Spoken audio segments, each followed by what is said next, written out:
in an effort to stay hands-free and be able to move both my hands, I'm using the microphone that is attached to the camera. Hopefully the audio turns out alright.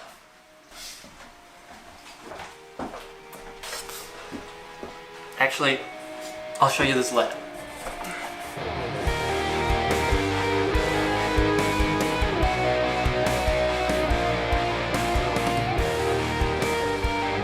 We started the campaign with all the party members working in the bone field, mining bone marrow, but their mining operation was ambushed.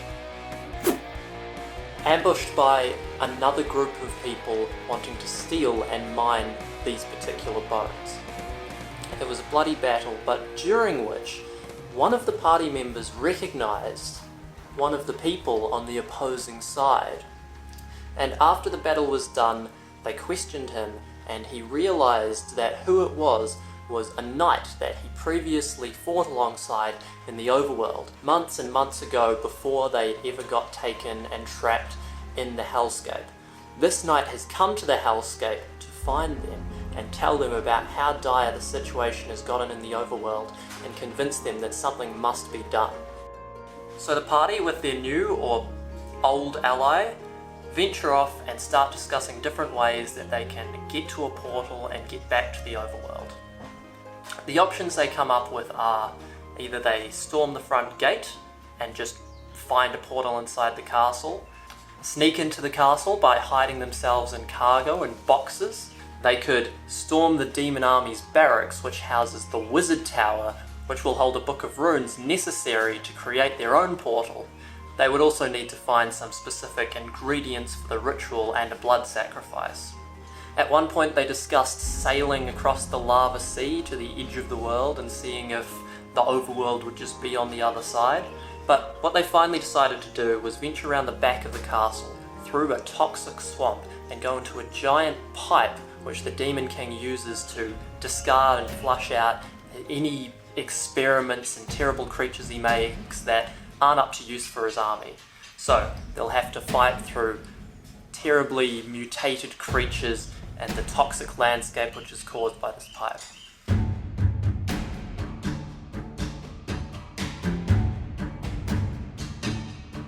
After a few more of the general ambushes and things you encounter on the road when you're playing D&D in a demon realm terrain, they eventually got to the swamp. They abandoned their cart and started venturing through, and I actually realised that there's something I forgot to mention. So, you might remember last episode I made this little guy, this little young adolescent hell beast for the party to have.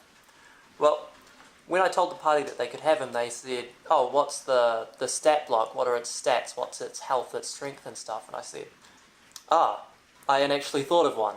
So they said, oh, why don't we just use and they scrolled through the list, and one of my players, Flory, he suggested a mammoth. And I said, yeah, that sounds perfect, I'll use that. What I didn't do is actually look at the stat block of a mammoth. And turns out mammoths are extremely powerful, and so far through the game they've just been pretty much essentially sitting to the side for every fight while their beast pet mammoth kills the enemies for them. So that was a mistake I made, and something that I'll have to fix going forward. After camping for the night in the swamp, they ventured into the giant pipe. And I did build a really cool set for it, but I can't show you much of it because I actually altered it a bit for later on and didn't get too many images of the original thing. But it's made of a giant plastic water drum, which I spent a very long time cutting in half with a saw. Anyway, when they entered the pipe, before they could even encounter any of the hideous mutated creatures inside, behind them, someone caught up with them. It was the cult leader from Season 1 who kicked this whole thing off, opening the first portal to the demon dimension. And he was riding on top of a giant, flying, fire-breathing skull. The cult leader is a pretty simple build. I mostly just took one of these knights, which I got a big bag of about 200 of them for pretty cheap from AliExpress, and then I chopped some bits off him and took some citadel skulls and some little chain from a bit of jewellery and super glued them on. Then painted the whole thing, added some flocking. The skull I built quite a while ago, honestly before I even knew that we were confirmed to come back for a second season of the D&D game. It's a skull from some sort of like a anatomical skeleton model or something, I think. I don't know, most of this is just random stuff that I pick up from op shops and thrift stores and such, but I've used a piece of a plastic container to represent the clear empty space holding it up.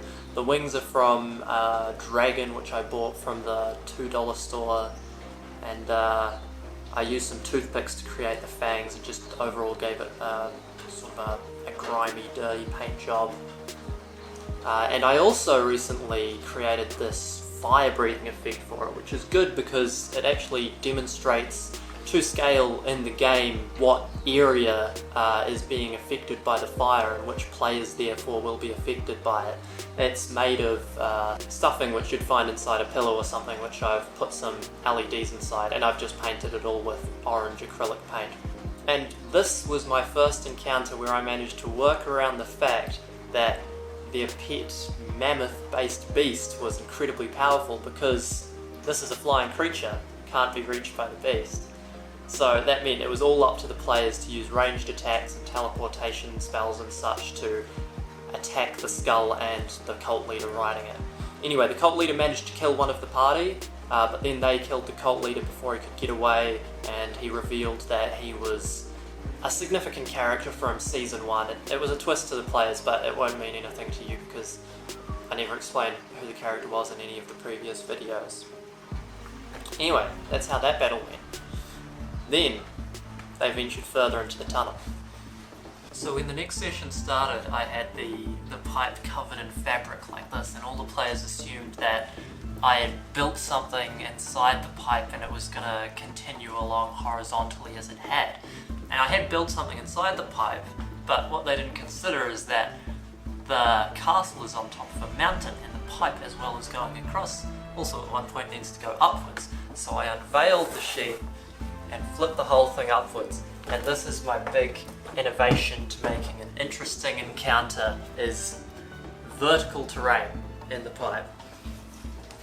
Now, pretty much I just chopped up a whole lot of popsicle sticks and coffee stirrers and toothpicks and kebab skewers and all of that, and hot glued them all onto the pipe.